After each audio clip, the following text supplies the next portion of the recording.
So we're going to cover what is social psychology. This is over Elliot Aronson's chapter 1. And the slides don't advance. I'm not sure why. Okay, here we go.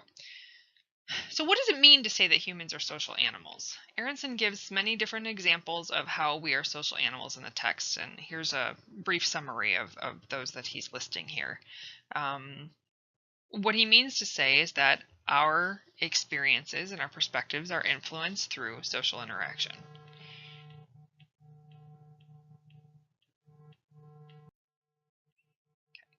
A working definition of social psychology: the influences that people have upon the beliefs, feelings, and behaviors of others.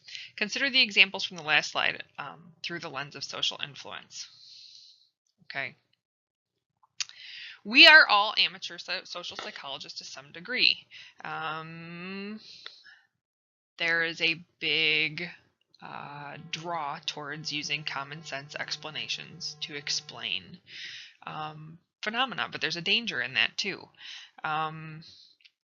We might be exposed to hindsight bias, which is our tendency to overestimate our ability to have been able to predict an outcome after we know the result. I knew it all along that Obama would win the election, or that Trump would win the election. I knew how bad the flooding was going to be in Houston, and I would have evacuated. It's hindsight bias. The reason why we kind of need to throw common sense out the window is that so many times when we actually use science to study common sense, we find that what we find is counterintuitive to what we thought we would find. So, for instance, Dan Pink's talk that I had you watch last week in class about motivation. Did you think, before watching that video, that incentives would, under certain conditions, decrease motivation? That's a counterintuitive finding. That goes against common sense. Common sense is that you incentivize something and you increase the motivation, but we know now, based on the candle problem experiment, that that is not true.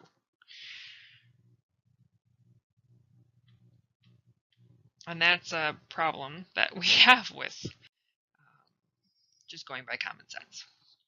Okay, so we're all amateur social psychologists to a certain degree, but we can observe things, and because we're not trained, our biases are much more likely to enter into our understandings of what's going on in something that we observe. Whereas professional social psychologists are trained to be aware of their biases and to reduce their impact as much as possible, either in how they go about doing observational research for sociological social psychologists, or in how they conduct the experiment to eliminate bias in a psychological social psychology example. They can create and control complex social situations through experimentation, the candle problem experiment. They can also conduct systematic observations, direct observational research where the person is not involved in what's being observed and they're just recording observations, or participant observation research where the researcher actually is going along and doing what the people, doing whatever activity is that the other people that they are observing are doing. They can conduct systematic interviews with participants to then accurately understand the participant's perspective. So you don't just leave it up, trying to figure out what's going on in a given situation. You can actually then ask people what was going on there so that your biases don't impact what you observed. You're getting what the participants were doing. And then we can draw conclusions about the cause of behavior. So in experiments, this is due to the controls that the social psychologist can exert on the situation. And in observation research, this is due to using a systematic approach to account for all possible factors which may influence observed action. Okay. Next slide. Okay. Aronson's first law is that people who do crazy things are not necessarily crazy. What does he mean by that statement? The effect of social situations on people's behavior is sometimes stronger and more pervasive than we realize when we're evaluating others. And not paying attention to the impact of the situation may lead us to classify other behavior as abnormal or crazy. For example, the statements and rumors about the slain Kent State University students by the teacher. It sounded crazy that she would say that. Well, we have to look at situational influences. Is she actually, somebody with mental health challenges? Possibly, but not necessarily. Um, and that's what we have to be careful. We're often too quick at assigning what we would call dispositional explanations to others. So it's a fault within their morality or within their sanity, their personality, and we're too slow at recognizing our own susceptibility to situational influences. So I have a link in the course this week for the Zimbardo Stanford prison study.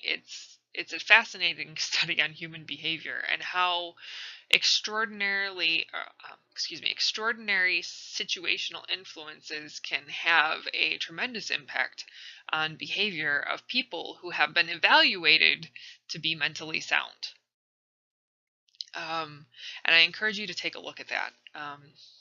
It's if you haven't already seen anything on Zimbardo's study, it's definitely worth taking a look at.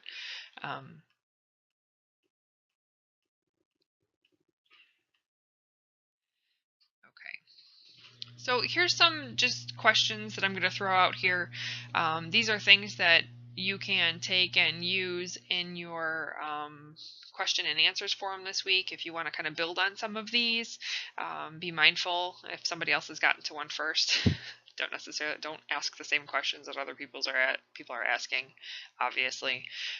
So those of you who decide to do the homework early might have a little bit of an advantage, but any of you can kind of take and build on these and expand them to be used in the forum. So, some things that we can look at are what makes a person prejudiced and how can we reduce prejudice? Why are two people attracted to each other? What makes two people dislike each other? Why do people engage in violent behavior? Why do people cooperate or help each other? Why do people conform to the behavior and opinions of others? And when do they tend to think and act independently? So I want you to think about these things, but answer them not with your common sense explanations of what you've always known before you entered this class, but by actually tapping into some of the material that we've covered in this class and using that to answer some of these questions, or to at least attempt to. On what basis could you decide the relative merits of these different hypotheses about human behavior? So how would you go about deciding these? Is common sense and evidence gained from personal experience a sufficient basis for deciding the relative merits of these different hypotheses? Why or why not? I kind of gave you the answer there, but I want you to elaborate. Okay. Next slide. So, what does Aronson mean by the statement, people who do crazy things are not necessarily crazy?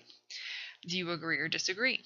What are the broader implications of explaining unpleasant or bizarre behavior as primarily the result of individual craziness or badness? Why, in your opinion, is this kind of interpretation of behavior so common in our society? Why do we go to that so fast? Well, that person's just crazy. Why? And what are some of the dangers in doing so? What are we neglecting to see when we are so quick to use dispositional explanations instead of situational factors? On the other hand, what issues regarding individual responsibility would be raised if we were to explain all problematic behavior as a result of situational pressures and influences? So how might symbolic interactionism address these issues? And we'll get into all of that in the coming weeks. Okay, that's it for this lecture.